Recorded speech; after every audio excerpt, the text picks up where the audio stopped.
आइए बात करते हैं कॉनिक सेक्शंस या मखरूती हिस्सों के बारे में। तो ये कॉनिक सेक्शंस क्या हैं, हो सकता है आप इनके बारे में जानते हों। तो इसमें शामिल है सर्कल यानी दायरा, और दूसरा है एलिप्स, इसे तरखीम कहा जाता है उर्दू में, या बेज़वी शक्ल भी कहा जाता है। उसके बाद है पैराबोला, ये कताए मुकाफ़ी है। और चौथा है हाइपरबोला, इसे कताए ज़ायद या शक्ल बाईदुल बेज़वी कहा जाता है। तो इनके बारे में आप यकीनन जानते होंगे और आपने पहले भी इन्हें सीखा होगा, और अलजिब्रा में भी आपका इनसे वास्ता पड़ेगा। तो मैं आपको बनाकर दिखाता हूँ कि इन्हें इन्हें कॉनिक सेक्शंस क्यों कहा जाता है। इससे पहले मैं आपको बताऊं कि ये शक्लें जो हैं वो किस तरह होती हैं। ये एक दायरा है, मैं ज़रा इसे मोटा करके बनाता हूँ मोटी लाइन से। तो यूँ कहें कि ये एक दायरा है, और दायरे के मरकज़ जो है वो बिल्कुल दरमियान में होता है। ये आप जानते होंगे, ये सेंटर है, ठीक। और ये इसका रदास या रेडियस है, और मरकज़ से इसके किनारे का फासला जो है वो चारों तरफ एक जैसा होता है रेडियस का, ठीक। तो ये तो है इसकी तशरीह सर्कल की या दायरे की। उसके बाद हम आ जाते हैं एलिप्स की तरफ। एलिप्स जो है ये इसे उर्दू में तरखीम या बेज़वी शक्ल कहा जाता है। तो ये बेज़वी जो शक्ल है ये किस तरह होती है, ये कुछ इस तरह होती है। ये जो हैं ये एलिप्स हैं, ये मैंने उफ़क़ी और अमूदी दो हालतों में से बनाया है। तो ये देखें कि ये एलिप्स जो है वो सर्कल की तरह ही लगता है, और ये सर्कल जो है ये भी एक एलिप्स कह सकते हैं इसे, जिसके जो चारों तरफ से बराबर होता है। और इसके बाद आता है पैराबोला, ठीक। तो मैं इन्हें अलग कर देता हूँ लकीर से ताकि हम जान सकें। ये सर्कल है, एलिप्स है और पैराबोला। ये जो है ये पैराबोला कहलाता है, और ये अंग्रेज़ी के हुर्फ यू से मिलता जुलता है। ये मैंने उमूदी हालत में बनाया है। इसकी इक्वेशन मैं आपको बता देता हूँ। ये y बराबर है एक्स स्क्वायर के, और इसी तरह इसे उफ़क़ी हालत में मैं बनाता हूँ तो ये x बराबर है y स्क्वायर के, ये इस तरह हो जाएगा, ठीक। तो ये जो है पैराबोला जो है ये अंग्रेज़ी के हुर्फ यू से मिलता है, या इसे आप नून गुन्ना भी कह सकते हैं। उसके बाद जो है हाइपरबोला के बाद जो है पैराबोला के बाद जो है वो हाइपरबोला आता है।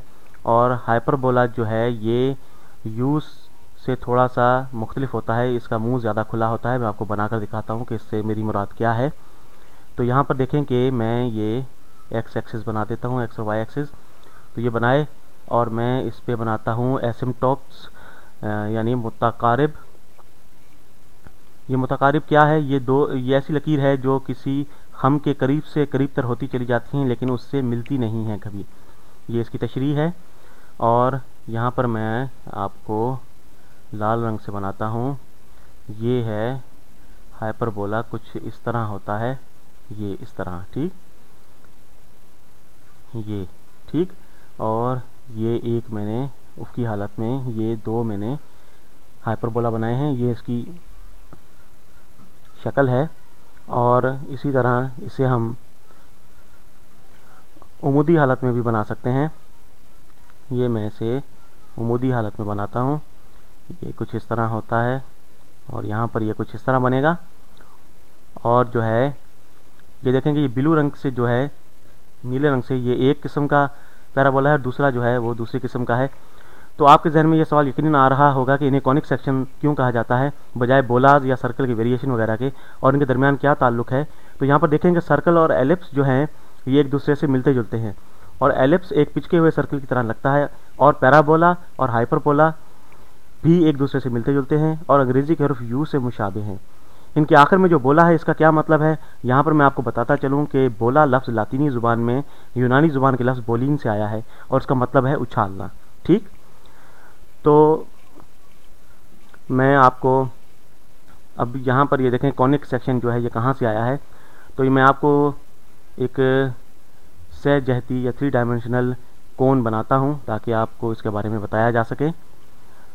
तो ये जो है ये कॉनिक सेक्शंस जो हैं ये मैंने एक कोन बनाई है, ये इसका ऊपर का हिस्सा है, ये लामुतनाही ऊपर की तरफ बढ़ता जाता है। मैंने इसे काट दिया है, काट के बनाया है, लेकिन ये कोन जो है ये लामुतनाही, इसे हम तस्वर करते हैं। और नीचे भी जो है ये इसी तरह लामुतनाही सिलसिला है जो नीचे ये बढ़ती चली जाएगी। ठीक, तो अब जो है हम इसमें मैं जो है एक मुस्तवी, या पहले मैं आपको बताऊं कि ये जो है इसका ये एक्सिस है, या ये इसका महवर है दरमियान में। ठीक, और ये इस वक्त उमूदी हालत में है, और यहाँ पर मैं जो है उफ़क़ी हालत में एक प्लेन बनाता हूँ। तो ये प्लेन या मुस्तवी जो है ये इस कोन के दरमियान से गुज़र रहा है, और ये प्लेन जो है ये चारों तरफ जो है वो फैलता चला जा रहा है, और एक लामुतनाही सिलसिला है इसका भी। और ये जिस जगह पर इस कोन को काट रहा है यहाँ पर दरमियान में, तो ये हिस्सा जो है इसके दरमियान में से ये बिल्कुल उफ़क़ी हालत में से काट रहा है, या 90 दर्जे के ज़ाविये पर इसके महवर को जो है ये काट रहा है। तो इसे अगर मैं घुमा लूँ और इसे सीधा करके देखूँ इस प्लेन को, तो जिस जगह पर ये काट रहा है इस कोन को, यहाँ पर मुझे एक दायरा नज़र आएगा। ठीक, ये एक मुकम्मल दायरा है, बिल्कुल गोल। और अगर मैं इस प्लेन को थोड़ा सा घुमाऊँ, इसे थोड़ा सा घुमाकर मैं दोबारा इसमें से गुजारूँ, ये कुछ गलत हो गया है, मैं इसे दोबारा बनाता हूँ।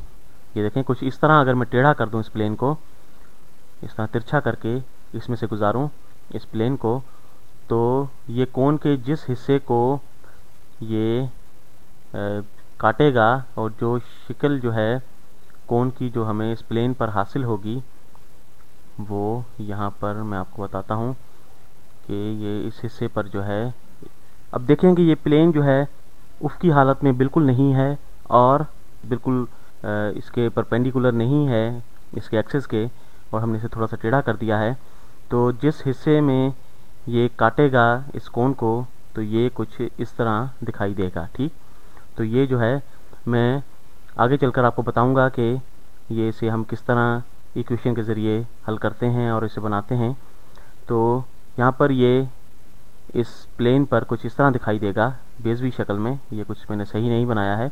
बहरहाल ये इस तरह बेज़वी शक्ल में प्लेन पे, आपको अगर प्लेन को सीधा करके देखेंगे तो आपको इस तरह बेज़वी शक्ल में ये दिखाई देगा। ठीक, यहाँ पर अगर मैं इस प्लेन को तिरछा करता जाऊँ तो ये एलिप्स जो है वो लंबा होता चला जाएगा। अगर दूसरी तरफ घुमा दूँ तो ये एलिप्स दूसरी तरफ को चला जाएगा। और अगर हम इस प्लेन को घुमाते जाएं, और यहाँ पर आपको यकीनन समझ में आ गया होगा कि हम इसे कॉनिक सेक्शंस क्यों कहते हैं। और अगर मैं इस प्लेन को कुछ इस तरह बनाऊं, ये मैं कुछ इस तरह तिरछा कर देता हूं, और मैं इसे इस तरह बनाता हूं। ये एक अच्छी मश्क है 3 डायमेंशनल ड्राइंग की। और जो है अब देखें कि ये जो है प्लेन जो है वो इस कोन के जो है इस हिस्से पे जो है वो टच कर रहा है। यूँ समझे कि इसी हिस्से को हम कोन के छू रहे हैं, नीचे वाले हर प्लेन जो है इसी हिस्से को छू रहा है। और हमने जो है इसे तिरछा कर दिया है, बिल्कुल इसकी जो साइड है कोन की उसकी बिल्कुल मतवाजी कर दिया है। और ये जो है जो इसका सेक्शन बनेगा वो कुछ इस तरह होगा, और ये एक पैराबोला की शक्ल बनेगी। ये कुछ इस तरह हमें हासिल होगा प्लेन पर। ठीक, तो अगर हम इस प्लेन को बिल्कुल जो है ये देखें कि जिस तरह हम इसे और तिरछा करते जाएंगे उमूदी हालत की तरफ, तो ये जो है ये एलिप्स जो है ये खुलता चला जाएगा। एक वक्त आएगा जब हम बिल्कुल इसके मतवाजी हो जाएंगे इस लाइन के, इस जो है साइड के, तो ये बिल्कुल एक पैराबोला की शक्ल में आ जाएगा, ये इसका मुंह खुल जाएगा। ठीक, तो ये जो है जब ये इसका मुंह खुल जाता है, जब ये बिल्कुल मतवाजी हो जाता है इसकी एक साइड के कोन की, तो जो है ये हमें पैराबोला हासिल होता है जब ये इस कोन को काटता है। ठीक, तो अब हम एक और प्लेन बनाते हैं बिल्कुल उमूदी हालत में। ये नीचे चला गया है, मैं इसे दोबारा वापस लाता हूँ। तो यूँ समझे कि ये प्लेन जो है ये हमने उमूदी हालत में बनाया है। ठीक, और ये जो है ये मरकज़ से हटकर है। ठीक, ये बिल्कुल इसके जो महवर है उसमें उसको नहीं काट रहा, बल्कि एक साइड पर है, उसी नुक्ते पर जिस पर हमने दूसरे प्लेन्स को काटा है, और ये ऊपर और नीचे दोनों जानिब इसको काट रहा है। तो ये जो है एक हाइपरबोला हमें हासिल होगा, और ये दोनों जानिब ऊपर नीचे दोनों हिस्सों में कोण के हासिल होगा हमें। इसी तरह ये ऊपर भी एक हाइपरबोला होगा और नीचे भी, तो ये दो हाइपरबोला हमें हासिल होंगे, और ये प्लेन जो है ये इन्फिनिट है। तो ये एक बुनियादी तारुफ था कि कॉनिक सेक्शन क्या है और इन्हें कॉनिक सेक्शन क्यों कहा जाता है। मुझे ज़रूर बताइए अगर ये आपकी समझ में ना आया हो सकता है मैं एक और वीडियो बनाऊं इसे साफ़ सुथरा ड्रा करके या किसी 3D एप्लीकेशन को इस्तेमाल करते हुए, ताकि इसे बेहतर तौर पर समझा जा सके। तो यही वजह है कि इन्हें कॉनिक सेक्शन कहा जाता है, और ये क्यों एक दूसरे से मुताल्लिक हैं इसे हम अगली चंद वीडियोज़ में साबित तौर पर करेंगे गहराई में जाकर। तो आप ये जान गए हैं कि इन्हें कॉनिक सेक्शन क्यों कहा जाता है, और मैं आपको इनके फार्मूलों के मुतालिक बताऊंगा, और ये भी कि इन फार्मूलों की पहचान क्या है और दिए गए फार्मूले की मदद से ग्राफ पर कैसे प्लॉट किया जाता है इन कॉनिक सेक्शंस को। अगली वीडियो में फिर मिलेंगे। ठीक।